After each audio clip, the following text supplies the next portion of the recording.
Today, I'm fly fishing for redfish just outside of Charleston, South Carolina.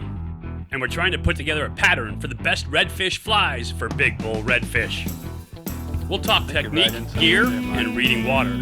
Yep. On the hunt for South Carolina's best redfish. It looked like he grabbed it hard, but I saw a flash there that looked real big. Hey everybody, welcome to Familiar Waters. I'm Mike Pulaski. As I said, today I am fly fishing for redfish just outside of Charleston, South Carolina.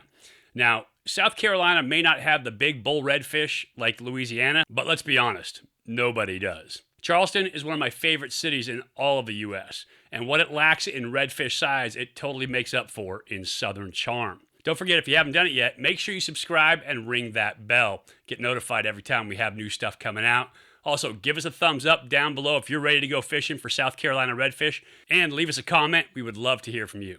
Right now, I'm on the water with my good friend Richard Fermato, and we're fishing with fish called charters, and we're facing a little bit of inclement weather.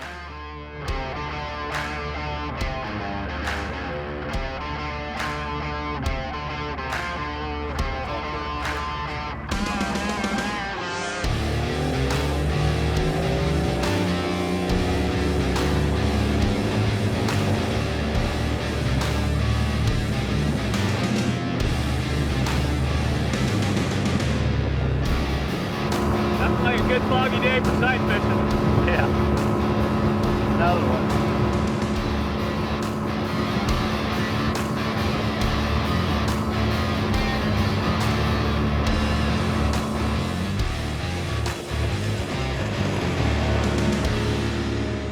Today we're fishing the low country, South Carolina, and we're chasing redfish. And for those of you that haven't done it before, it's like a bonefish with a southern drawl. So really good fish in the flats, just like you would chase bones, and it's all sight fishing, which is going to be a problem today early on because we've got a lot of fog. Now we're fishing with Captain J.R. Waits, who is considered by many to be the best guide in the area down here.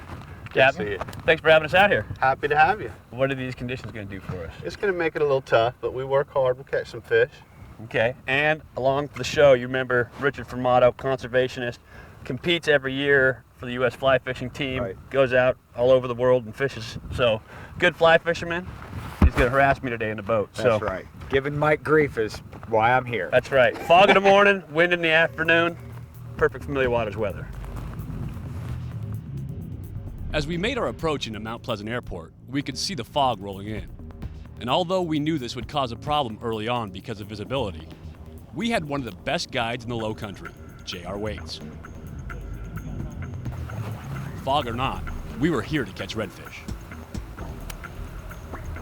All right, Mike, we're in the flat here just behind Isla Palms, and what we're going to do is we're going to push along the edge looking for these schools of redfish. Tide is dropping now, so they should be just coming out of the grass, and they should be along the edge. And typically the schools in here are 30 to 100 fish in a school. What you're going to want to do is cast well out in front of them and let it sink down to the bottom.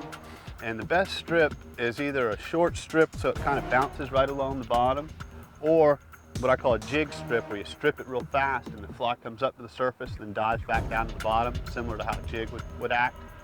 And they'll hit it both ways, but some days they want it one way, some days they want it the other. We just got to kind of feel them out and see what they're going to do today.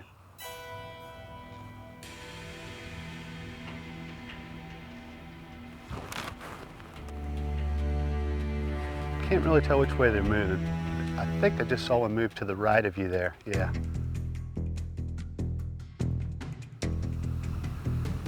In that general vicinity. I threw the first cast out there with the bug called the marsh critter that JR tied. And literally, maybe 3 strips in, boom! There we go. Oh, damn, missed him. Oh. He was on the end of my strip. Had to grab right away, that's a good start. Came right back at it. Had another fish grab it. Yeah, oh, he came after it again. I was 2 down. He was on it. Before I had made 3 casts. I was a little nervous after we pulled the hook on the first couple fish. I cannot believe I buttered that first fish. First 2. That sucked.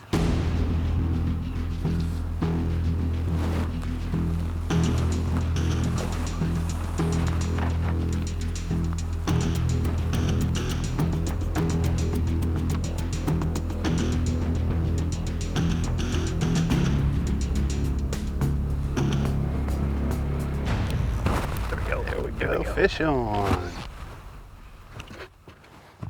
Well, that was job, nerve-wracking. Change flies and found the color they liked, maybe. At least that one liked it. Yeah, that one, exactly, that one liked it. Yeah, he's not a big guy. I buttered the first 2 fish. Had 2 grabs on the first 2 casts.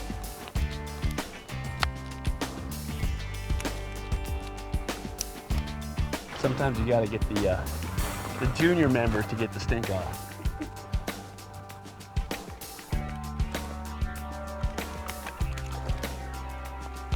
Oh, that's a baby for sure, Mike. How you think? That'd be a trophy in California, but we don't have them out there, so. It's our first fish then. That's right. It's the hardest one to catch all day long. All day long. Maybe he'll give us our fly back.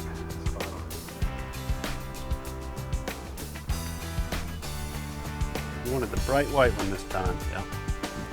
And that school doesn't seem to spook at all. No, let's see if you can get enough of it. We're gonna let this guy go. Rich, jump up, I got me a fish here. Well, clearly I had to knock a little bit of that rust off before I could come tight with the fish. I committed the cardinal sin of saltwater fishing and tried to sweep set that first fish because he took me by surprise. But eventually, I did get one to the boat. If you want to see how to tie that marsh critter that we're using for these South Carolina redfish, you can go to fwfishing.com. We'll have a video up there and an article on how to tie it, ingredients, the whole 9 yards. Now, with the stink off the boat, it's Richard's turn on the platform.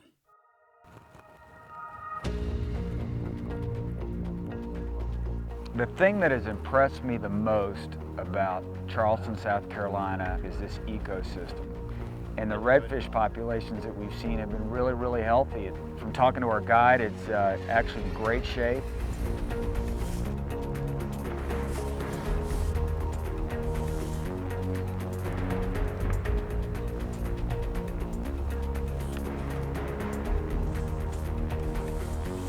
Okay, they're coming right at you, right over that light spot right now. See all those little dark spots coming towards you? Got to go, baby. There you go, Richard. Fish on. Attaboy. I think he's got you beat with this one, Mike. Yeah, he better. Yeah, It would hard to beat me the other serious way. pup. Yeah. You can find redfish in our area in all kinds of areas. You can find them in deep water and shallow water and creeks, on the beach, in the flats. The best areas to find them, I think, are the large flats behind the barrier islands. These flats, they're very large areas of shallow water, and it provides protection for the fish from their biggest predator, which are dolphins. These flats that we're fishing, they're studded with oyster beds, and the fish love to be able to get in between the beds and get behind them to hide from predators, and also to ambush food that's coming across the tops of the beds. There he is. All right, Mr. South Carolina redfish. So we got a couple fish to the boat. We're feeling pretty good about ourselves, but we are not even close to the best fishermen in these waters. Oh, dolphins down there feeding already, way at the end of the killing flat. They're better fishermen than we are. We were fishing this big flat with all these oyster bars around us. And we hooked a couple fish, and all of a sudden some dolphins moved in on top of us. So we'd already made these fish nervous by being there with the boat and catching a couple fish. But now all of a sudden we get these dolphins that move in. That'll get those reds feeling nice and comfortable, won't it? Yeah. And you want to talk about fishermen? You watch these dolphins and birds go at it, you see some of the best fishermen in the world. Yeah. That may put it into the spot. But so the dolphins had stirred us up, got these fish even spookier, and we decided it was time to move on. I guess we'll just ride up north along the waterway somewhere. After we left that first spot, we hit a couple other spots. We saw a few fish, but couldn't get them to eat, and they just took off behind us. We decided to leave those for later. Went to another one of these big open flats I was talking about earlier, and we came upon a huge group of fish, and they were very big fish too.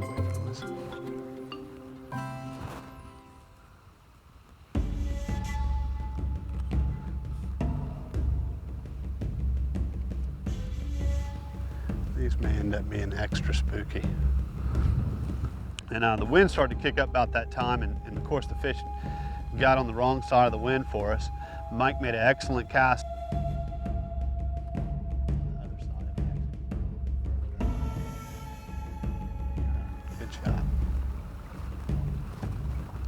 There we go. Nice.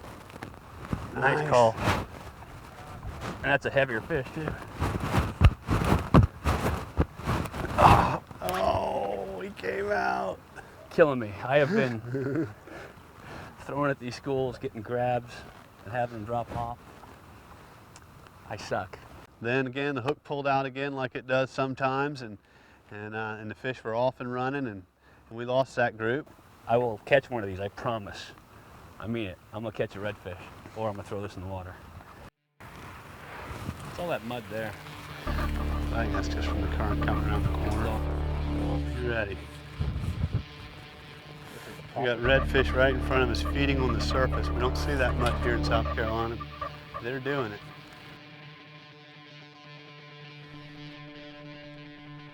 Yeah, I just saw another one break the water right there. Chasing little baby shrimps, what they're chasing, about an inch long, little clear shrimp. You heard JR say that they were feeding on these little clear shrimp. Well, that was way smaller than the fly that we had been throwing for the rest of the reds on the day. And so luckily I had my bonefish box with me, and I tied on a size 4 squimp. You can check it out at fwfishing.com. I'll have the recipe, I have the video there for you. Learn how to throw it. But I always like to travel with flies that give me a range of options. And luckily, I had the squimp with me because it was a perfect ticket for these backwater reds.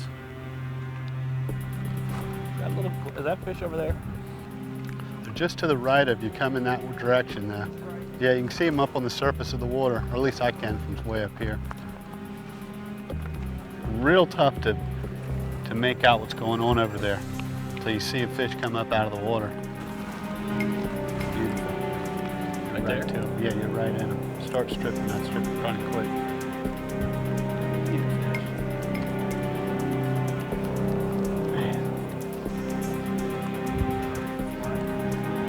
There we go. Got him? There we go. There we go. Good job. Well, that took something. Took a long cast. Yeah, man. Well, I told you when we came back that I'd get on a redfish. We came across this line here. You can see a mud line in the water right in front of us.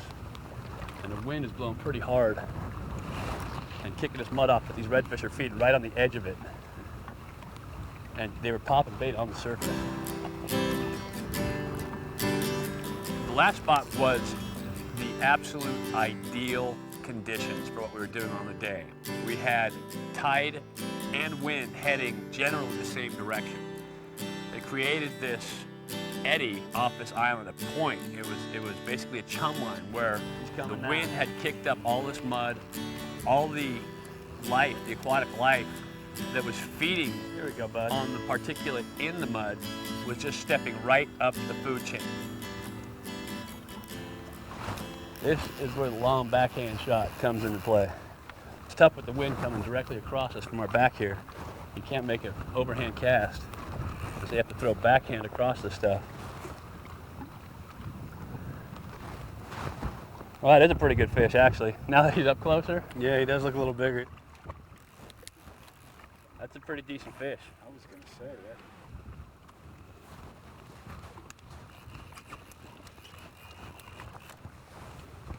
And he doesn't want to quit. Nice job, Mike. Thank you, sir. Very, very, very good fish. Yeah, that's a good fish. Nice. He inhaled it too. He inhaled it, Mike. It's right down there by those crushers I was telling you about. You see it down Yeah, there? exactly. Right in the crusher. Stick your hand there, see if you can get it back. Yeah. Come back with a couple smushed fingers. Yeah.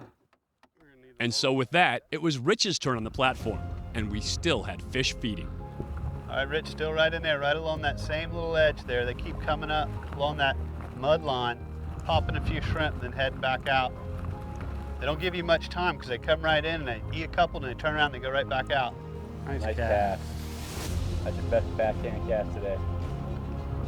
It deserves a fish.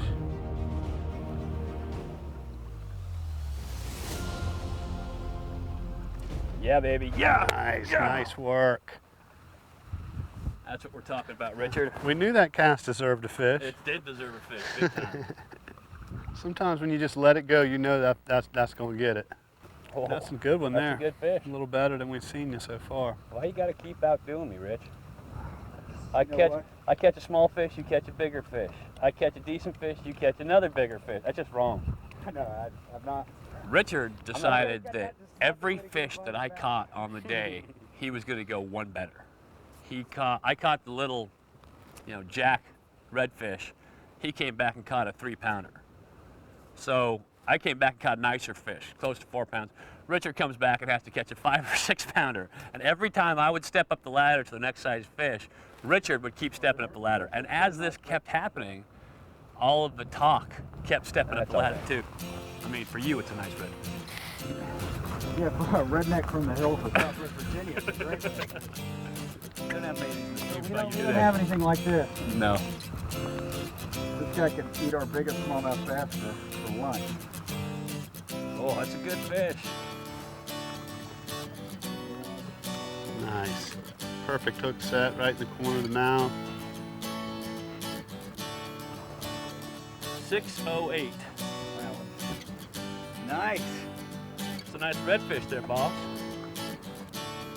So that's the end for now, but it is not the end of our fishing day. And I've got more coming at you shortly. But on the day, I got to fish with a good friend in Richard Formato and make a new friend in J.R. Waits. I got to check out some incredible water around Charleston, South Carolina. Don't forget, if you want to get those recipes on the marsh critter or on the squimp, go to fwfishing.com. We're going to have a whole bunch of information on fishing different waters, different species there as well. So far, it's been a great day fly fishing for South Carolina redfish. We haven't hit that big bull redfish yet, but he's coming up shortly. Until we come back next time, I'm Mike Pulaski, and I'll catch you on the next piece of Familiar Waters.